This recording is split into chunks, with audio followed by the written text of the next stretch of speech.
500 kilograms. 2 matches between Basque Country and Taiwan.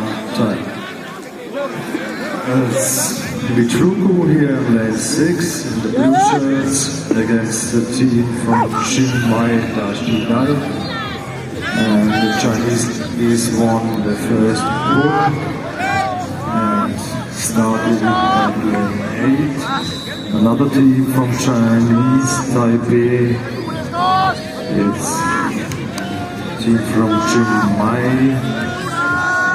against the team from Goeri Basque Country.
Still going on here, a match between Niels Bijol from the Netherlands in the yellow and the man 680 against Falcon Eckers from England.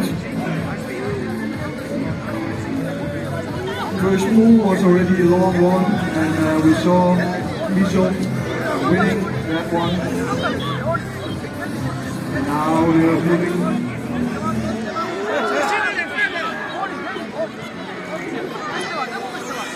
Second ball, good attack from the side of the Bijon here in lane 12, and no answer. They're building up the pressure real high. It looks like they also are going to win this second ball. Yeah, good pulling here from the Bijon from the Netherlands. Second ball against Falcon Eckers from United States or England.